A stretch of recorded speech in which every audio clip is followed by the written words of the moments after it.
दोस्तों, पिछले कई दिनों से मैं दिल्ली की बिगड़ती कानून व्यवस्था का मुद्दा उठा रहा हूँ। पिछले खासकर 2-3 साल में दिल्ली में कानून व्यवस्था बहुत ज़्यादा बद से बदतर होती जा रही है। मैं दिल्ली का एक नागरिक हूँ, दिल्ली का मुख्यमंत्री रह चुका हूँ, लोगों में जाता हूँ, लोगों से मिलता हूँ। लोग इसको लेके बहुत चिंतित हैं। दिल्ली के लोग दहशत के माहौल में जी रहे हैं। उन्हें पता नहीं कि कब किसके साथ क्या हो जाएगा।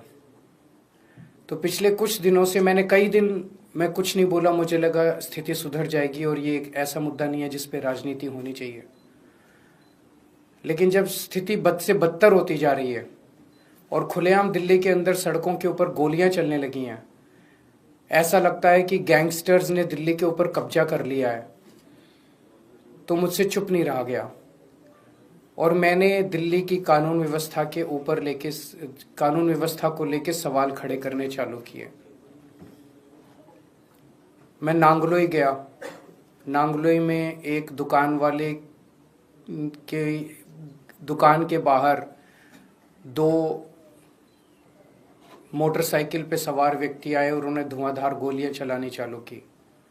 मैं नांगलोई गया। मुझे नांगलोई जाने से बीजेपी का कार्यकर्ताओं ने रोका, मुझे रास्ते में ही रोक दिया, मुझे जाने नहीं दिया, पता नहीं क्यों। पूरे दिल्ली के अंदर आज बिजनेसमैन डर के माहौल में जी रहा है। उसे फिरौती की कॉल आती है। अगर वो फिरौती नहीं देता तो थोड़े दिन के बाद उसके दुकान के सामने शूट आउट हो जाता है, एक मैसेज देने के लिए, संदेश देने के लिए कि अगर तूने नहीं किया तो तेरे साथ कुछ भी हो सकता है। आज बिजनेसमैन को ये नहीं पता मैं सुरक्षा के लिए कहाँ जाऊं। कल मैं पंचशील एनक्लेव गया। पंचशील एनक्लेव में वो एक तरह से 64 साल दिल्ली का सबसे पॉश एरिया माना जाता है। वहां पे 64 साल के एक बुजुर्ग की निर्मम हत्या, चाकू गोद के उनकी निर्मम हत्या कर दी गई। सीनियर सिटीजन्स जो हमारे दिल्ली में बहुत हैं, बहुत सारे ऐसे बुजुर्ग हैं जिनके बच्चे बाहर चले गए पढ़ने के लिए, नौकरी करने के लिए, अकेले रहते हैं, वो आज दहशत के माहौल में जी रहे हैं। दिल्ली की महिलाएं दहशत के माहौल में जी रही हैं। कभी किसी के साथ ईव टीजिंग तो रोज का ही काम है, लेकिन कभी किसी का अपहरण हो जाता है, मर्डर हो जाता है, गैंगरेप हो जाता है। आज महिलाएं दहशत के माहौल में जी रही हैं। आज मैं तिलक नगर जा रहा हूँ। तिलक नगर 2 दुकान वालों से मिलूंगा जिनकी दुकानों के बाहर शूट आउट किया गया। मैंने सोचा था ये सारे मुद्दे उठाऊंगा तो एक उम्मीद थी कि अमित शाह जी, आप सब लोग जानते हैं कि दिल्ली की शिक्षा, स्वास्थ्य, बिजली, पानी, ये चुनी हुई दिल्ली की सरकार आम आदमी पार्टी की सरकार के पास है। लेकिन दिल्ली की सुरक्षा, दिल्ली की कानून व्यवस्था, दिल्ली के लोगों की सुरक्षा जो है वो केंद्रीय गृह मंत्री के सीधे अंडर में आती है, अमित शाह जी के अंडर में आती है।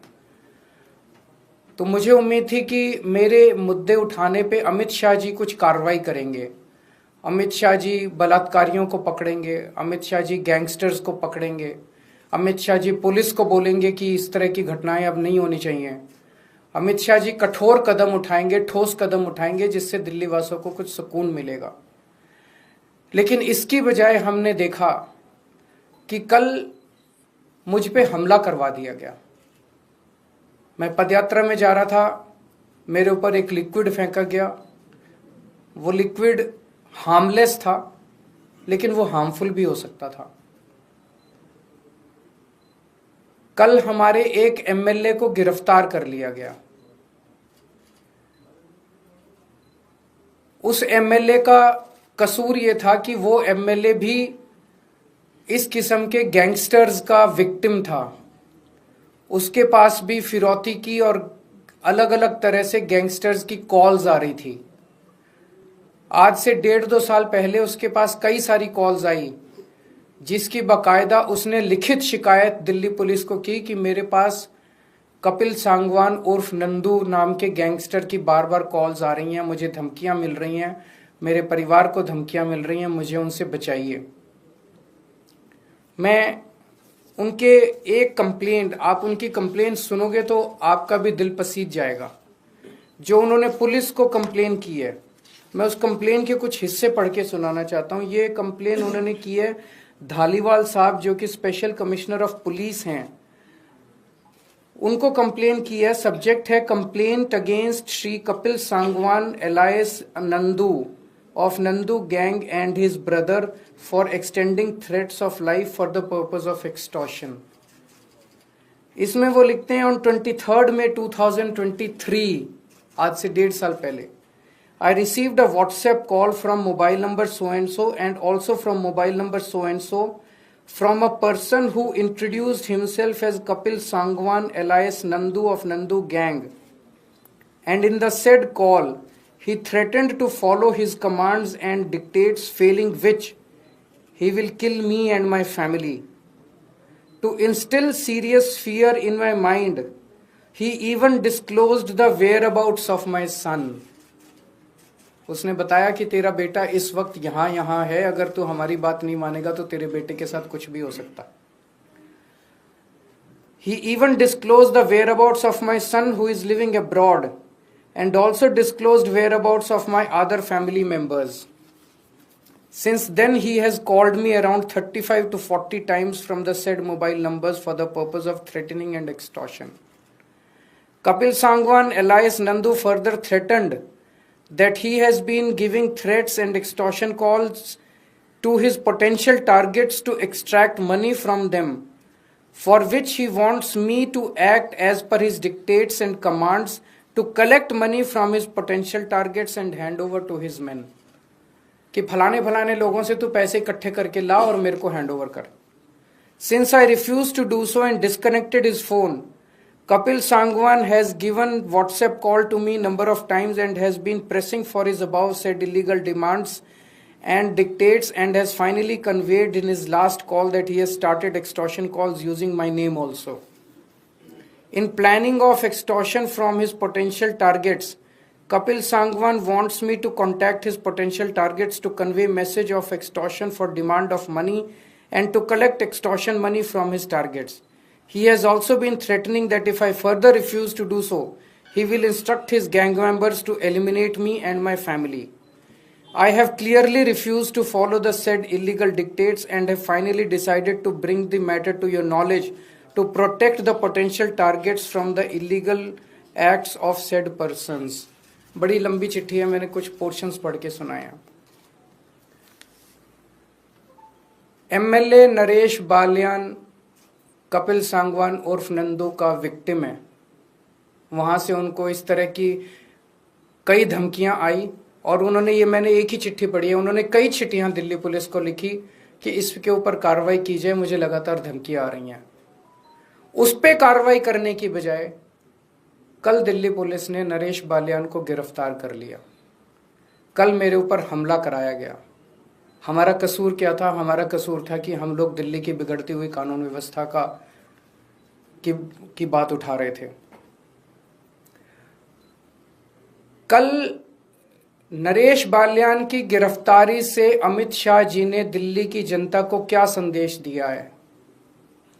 उन्होंने सीधा सीधा संदेश दिया है कि अगर तुमने कंप्लेन करने की कोशिश करी, अगर तुम्हारे साथ कुछ भी होता है और तुमने कंप्लेन करी, तो तुम्हें ही, तुम्हारे ऊपर हमला भी कराया जा सकता है, तुम्हें गिरफ्तार भी किया जा सकता है। कंप्लेन करने की हिम्मत मत करना। ये सीधा सीधा मैसेज है। गैंगस्टर्स को क्या संदेश दिया अमित शाह जी ने? कि मैं हूं तुम्हें बचाने के लिए, चिंता मत करना। कोई कंप्लेंट आएगी, कंप्लेनेंट की ऐसी तैसी कर देंगे, कंप्लेन करने वाले की ऐसी तैसी कर देंगे, तुम चिंता मत करना, मैं बैठा हूं गृह मंत्रालय में तुम लोगों को बचाने के लिए। कौन बचाएगा फिर लोगों को? लोग किसके पास जाएंगे? लोग किसके पास कैसे शिकायत करेंगे फिर लोग? मैं अमित शाह जी से कहना चाहता हूं कि अगर आपके अंदर हिम्मत है तो आप इन गैंगस्टर्स को गिरफ्तार करके दिखाइए। बच्चा बच्चा दिल्ली का जानता है कि दिल्ली के अंदर कौन कौन गैंगस्टर्स ऑपरेट कर रहे हैं। अगर हिम्मत है तो उन गैंगस्टर्स को गिरफ्तार करके दिखाइए। दिल्ली के अंदर जो मर्डर कर रहे हैं उनको गिरफ्तार कीजिए। दिल्ली के अंदर जो बलात्कार कर रहे हैं, अपराधी घूम रहे हैं, उनको गिरफ्तार कीजिए। मेरे ऊपर हमला कराने से, मेरे एमएलए को गिरफ्तार करने से क्या दिल्ली की महिलाएं सुरक्षित हो जाएंगी? मेरे ऊपर हमला कराने से, मेरे एमएलए को गिरफ्तार करने से क्या दिल्ली के बिजनेसमैन सुरक्षित हो जाएंगे? मेरे ऊपर हमला कराने से, मेरे एमएलए को गिरफ्तार करने से क्या दिल्ली के नागरिक, सीनियर सिटीजन सुरक्षित हो जाएंगे? अब दिल्ली की जनता अमित शाह जी आपसे ठोस कदम की उम्मीद करती है। अगर आपके कोई क्वेश्चंस हैं तो बता दीजिए। कल जो आप पर हुआ उसके बाद ये भी कल आपने परसों जो है वो एक बड़े गैंगस्टर का नाम लिया था, आपने विधानसभा के अंदर कहा था, क्या उसको भी आप लोग जोड़कर देख रहे हैं क्या? मुझे नहीं पता, पर मुझे तो बताया गया कि वो तो बीजेपी का मेंबर है। दिल्ली विधानसभा चुनाव होने सर आप पदयात्रा निकाल रहे हैं, दूसरी तरफ बीजेपी परिवर्तन यात्रा निकालने की बात कर रही है दिल्ली में। निकालने दीजिए सबको।